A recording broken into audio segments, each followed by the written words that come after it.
าน้องคิวไปไสอยู่มือหมูน้อยตุยพาน้องคิวไปพังหมูน้อยเนาะไอ้ไพ่ครับไอ้แคนพากันมาแต่ไทยนะน้องคิวกับพ่อที่ลงไปตรวจงาน ว่าไอ้แคนครับไอ้ไพ่นะไทยได้หลายซ้ำได้อยู่ใกล้หน่อยสิอยู่ใกล้หน่อยพองบรรยากาศยามแรงใส่มือตุ๋ยมือตุ๋ยใส่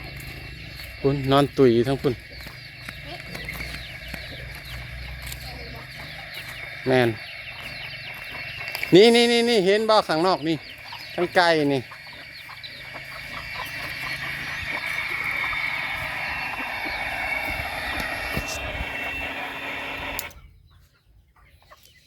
ไปย่างก้อนเจ้าพ่อสิไปถือหรอ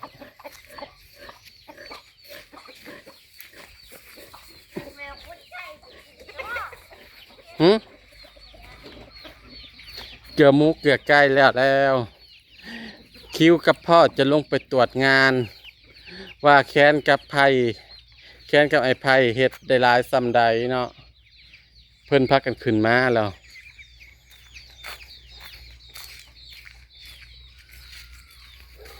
หมูตุ๋ยตุยหมูแมวมันก็คือกันเบิดนั่นแหละแมน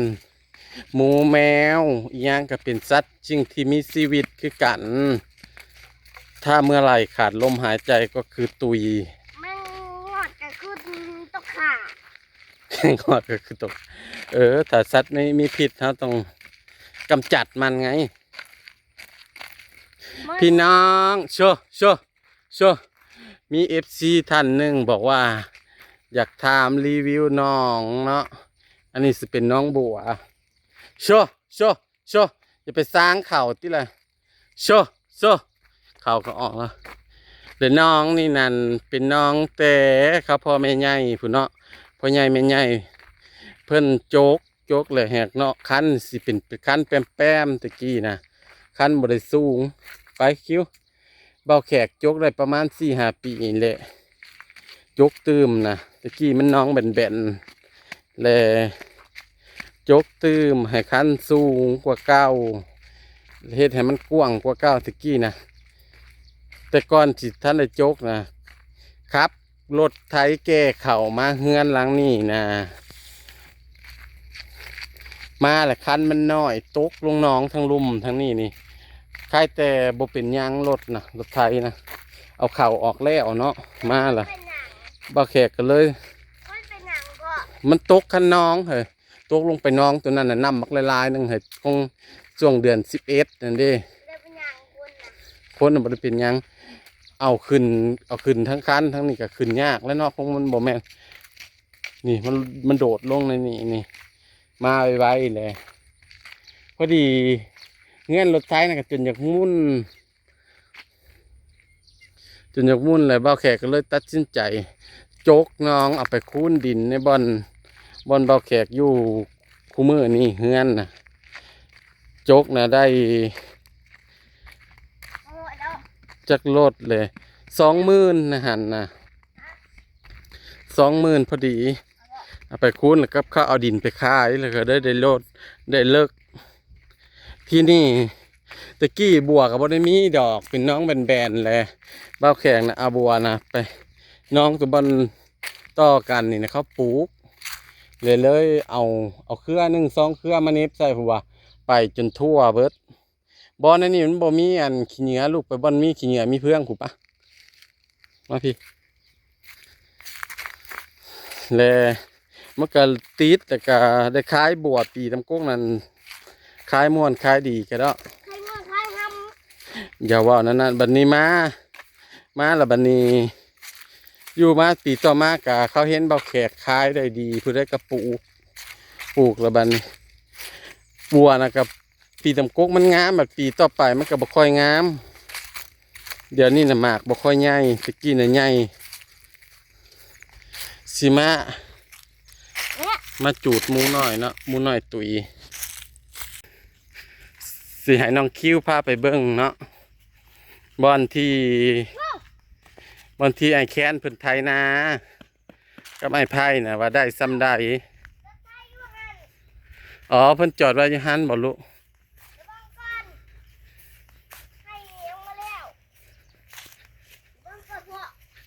อ๋อไทยจุเพิ่นไทยเด้นี่พี่น้องให้นี่สิไทยบ่ได้เดิมแข็ง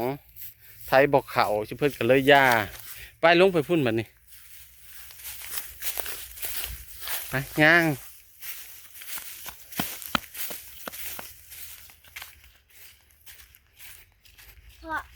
ฮะ จุดอันกินปะ จุดหยังลูกบ่ต้องจุดก็ได้ นี่หมองจุเพิ่นไทยในวงหัวเนาะวงหัวนี่น่ะยังซองให้ผู้มันแข็งน่ะมันบ่แล้วมันแข็งมันก็ไทยบ่ได้มันก็เจ็บมันแพ้แห้งผู้ไทย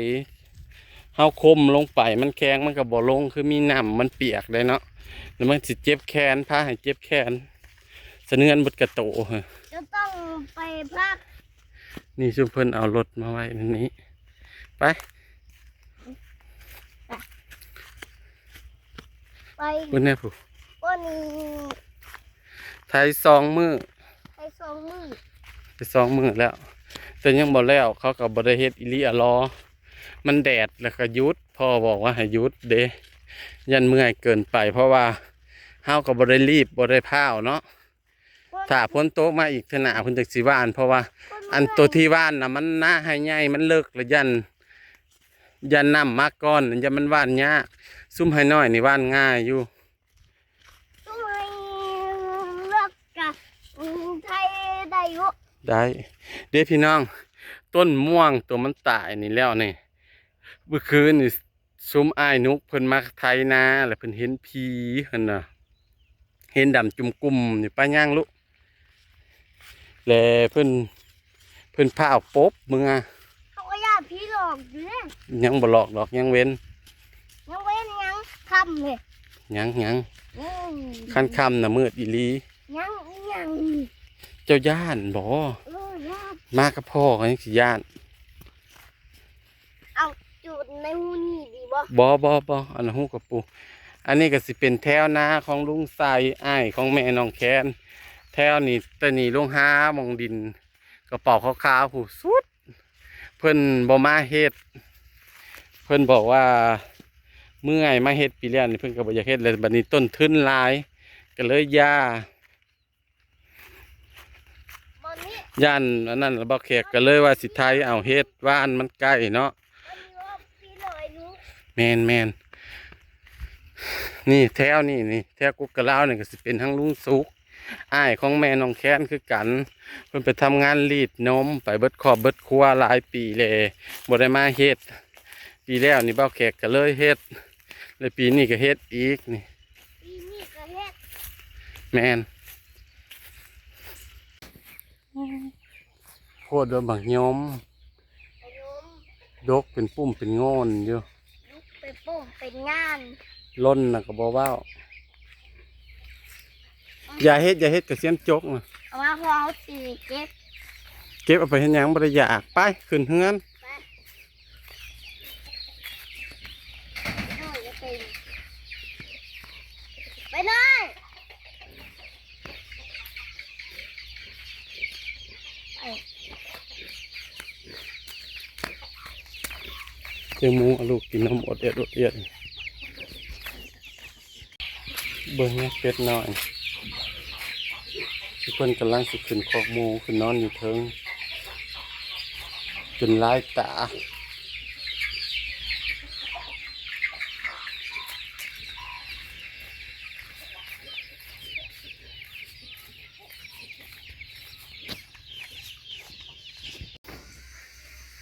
ยายเต่าสวยเขาสิให้ลูกชายผู้ที่ขึ้นมาแต่ไทยให้ไทยนากินคำมืดจักได้หยังกินให้ลูกจะซื้อหยังมากิน เจ็บเอ็น กิโลได้อคือบอกมันปน กี่คนยุก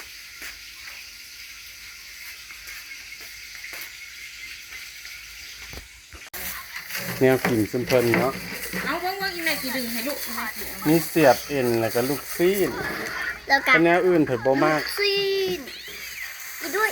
กินด้วยมื้อนี้คืออยากกินข้าว นั่งคิวร่วมวง บ่แต่เก่าบ่ได้ว่าอยากกินด้วย ลงด้วย อย่าพาวลูกอย่าพาวข้าวฮ้อนเอาไปทางง่ายพุ่นครับ ส่วนข่อยครับอัน นี่เอา ยายเต้าน่ะสิกินขวดติล่อ ไปดูขยับไปดู อย่าพาวลูกให้อ้าย ให้อ้ายเทก่อน เฮ็ดได้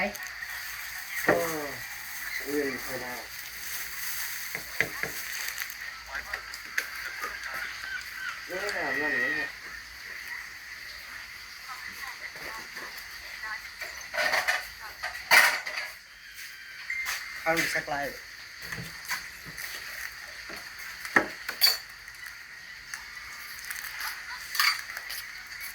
แม่เขาเจ้าคือมาส่งเราบอกอันนี้เลย ช่วงนี้ อันน้องมันเมื่อเราบอก เนี่ย คือบ่เห็นแหละ เข้าวก็ฮ้อน เขากระฮ้อนฮ้อนเรียงเรา วันคืน แกงดิแกงจีแกงของเราปุ๊บ กรงเล็กที่เท่าคิวน้องคิวเพิ่นอยู่แต่ยังน้อยเอาบานนี้นะเอากรงเล็กอันนี้น่ะลงไปอ้อมเป็ดก็ได้เลยเอาพะล้านอ้อมนะ เอาไปตะแคงคุณนะ เอาไว้ให้เป็นตู้เป็ด แม่น สบายดีกล้องลูกว่าชุ่มนี่สบายดีเลย แค้นสบายดีแล้ว อืมเอาไข่ฮ้อน เข้าไปเออ อาหารของคนทำงานคือเสียบเอ็นกับลูกเส้น แก้วตัวไรบันนี้ลูก เจ็ดล้าน แซ่บบ่ เจ็ดด้านนั่น ตัวนี้ยังไม่เสร็จ บ่อยากแต่ที่คนตัวนี้มันเผ็ดไอ้ลูกเพิ่นมันก็จะกินเผ็ดโอ้ย มาเด้อพี่น้องกินข้าวน้ำน้องๆพวกเด็กๆหิวข้าวขึ้นมาแต่ไทยหน้าเมื่อยๆกินข้าว เรานับกัน จะได้มีแฮง ไม่ข้าวน้ำกันเด้อปลาลุงแต่ว่าข้าวน้ำน้องคิวเด้อยำให้แหลกเด้อน้องคิวน่ะ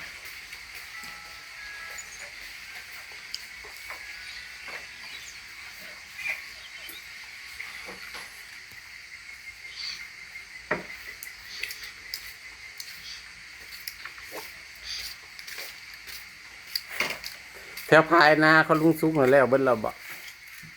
ออกบัว ไปไทยหน้าห้าวเลย ไทยหน้าเฮาน่ะมืออื่นเดี๋ยววะ ใครเนาะ ไทยแถวไหนแถวหมองอันเอาก้อนเฮ็ดนางผ้าลงใส่นะก็ ต้ ได้ อง ซะ ให้หน่อย ให้แถวให้น้อยอันถึงภายใหญ่นะ อื่นเจ้าก็ลงสาพุ่นให้เขา มืออื่นสิลงไปใหญ่พุ่นอยู่แถวภายนะให้สุพลไทย โอ้โหจำเขาน้องลงไปเลย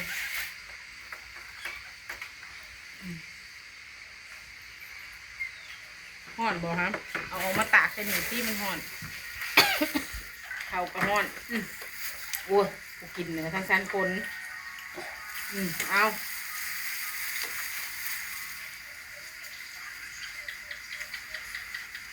แซ่บบ่แซ่บก็เบิ่งในการกินเด้อ จนบ่ได้โจนจนบ่ได้โจนตะหน้ากันว่าหิวเข่าวแล้วเว้ย ลงเฮ็ดเวียกหิวข้าวซา ค ค่อย น สิ มา ข้าวขึ้นมา เมื่อยกันที่เขาจืด คนมาเมื่อยๆในหิวเข่าวบ่ลูกน้องเด้จ้ะน้องกับมาเมื่อยๆบ่ลูกจะมาแต่สายเจ้านะ จะเล่นจืด เจ้านะมาแต่สายลูก มาจุดจุดนึง เอานี่ว่าให้จุ๊บไม้นี่แม่เอาให้แล้วนี่เอาลงมา นี่ผู้อันนี้นะผู้หลายคนถามมาเนาะว่าลูกเจ้าบ่คนนี่น้องแค้นนี่คือลูกข่อยอันนี้นะอันนี้สิเป็นไอ้ไพ่นี่ลูกลุงวันร้านซ้ายอันนี้นะ ลูกอ้ายข่อย ลูกอ้ายแม่น้องแค้นเพิ่นมาเฮ็ดเวียกต้อย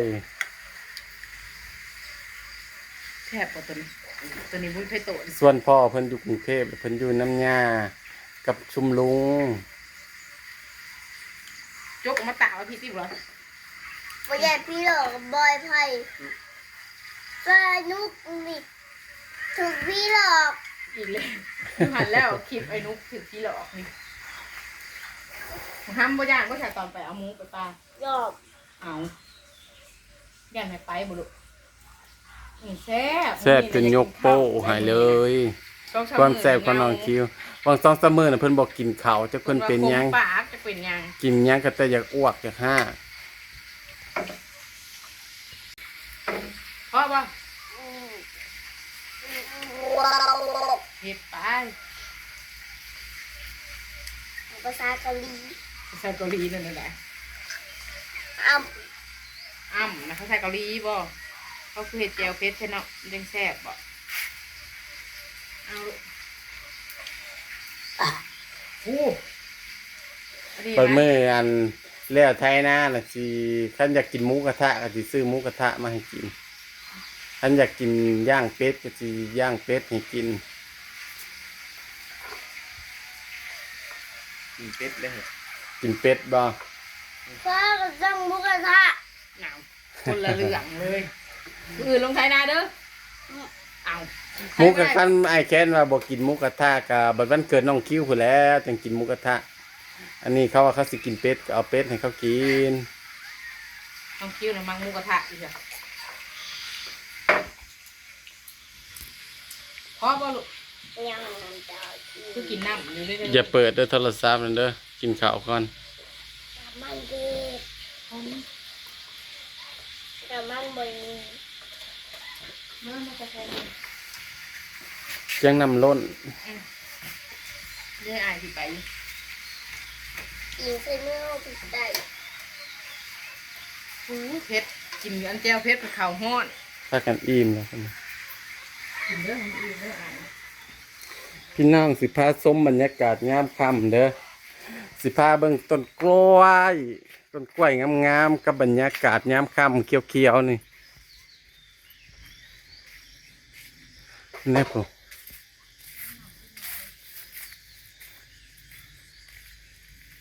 ไผก็งามนำข่อยบ่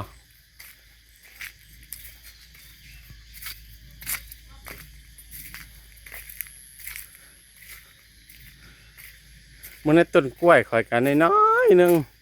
ก็อยากออกปีแล้วนี่ออกมาจากดอกเลยนี่มันสิได้จักหวีกว่านี่นะ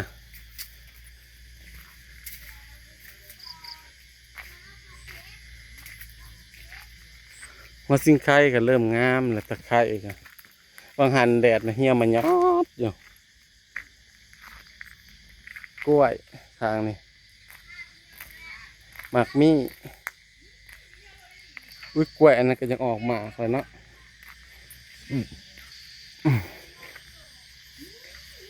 ไปเบิ่งเบี้ยของพริกก่อนปลูกเมื่อคืนนี่นะบ่ได้เหี่ยวมาเนาะเบี้ยของพริกเบี้ยของหุ่ง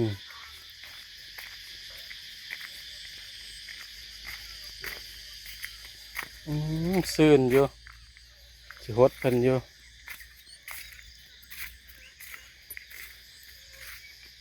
ซื่นงามอยู่บ่ได้เหี่ยวเพราะว่าบ่ได้ปลูกกลางเว้นปลูกกลางคืนมันก็สิติดเลย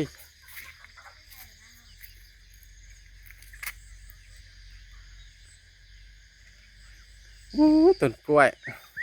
ถ้าเบิ่งยามค่ำแล้วสิงาม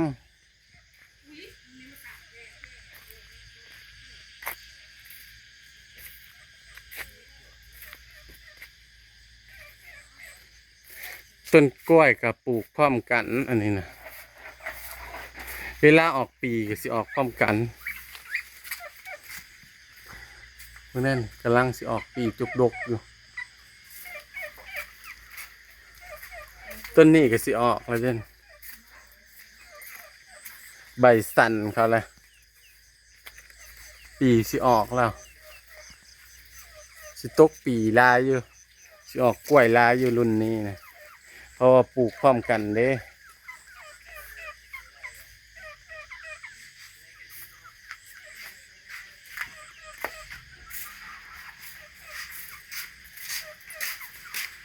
คือไปสาย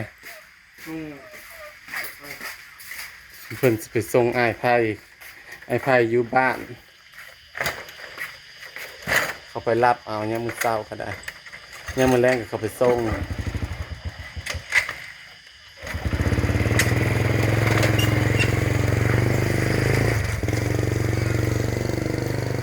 ยังเว้นอยู่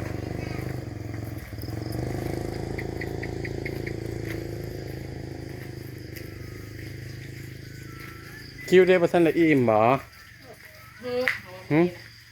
มีข้าวแซ่บบ่มื้อนี้นะ หยำมันแหลกอะไรลูก อุ้ย เกี่ยงกระเติร์ด แนว มา กินเนี่ยเหลือแต่ไม้กากซ่า ให้กินลูก เคนจอยหอย มาการจะตาดีเลยเด้อดีตาแล้ว ดีตา ตาใสมองๆแล้ว ตาดี ตาดีดี ให้ผมทุบ แซ่บอยู่คิ้วมื้อนี้นะ แซ่บดูลูก เซ พี่น้องคลิปนี้ก็สิขอเก็บภาพบรรยากาศเพียงเท่านี้เนาะเจอกันคลิปหน้าเด้อพี่น้องเด้ออย่าลืมเข้ามาเบิ่งมาส้มให้ซ่องน้อยๆเนี่ยเด้อเป็นกำลังใจให้เบ้าแขกในการถ่ายคลิปเนี่ยเด้อเจอกันคลิปหน้า บ๊ายบายนะคิวบ๊ายบายเป็นยุ ขอให้ผู้ใดเข้ามาเบิ่งก็ให้โชคให้มานให้เฮงกว่าเก่ามันร่ำรวยตลอดไป เดี๋ยวก็เห็นน้องคิวบ๊ายบายยุ ตลอดปีตลอดไป เห็นเป็นปะบ๊ายบายนะ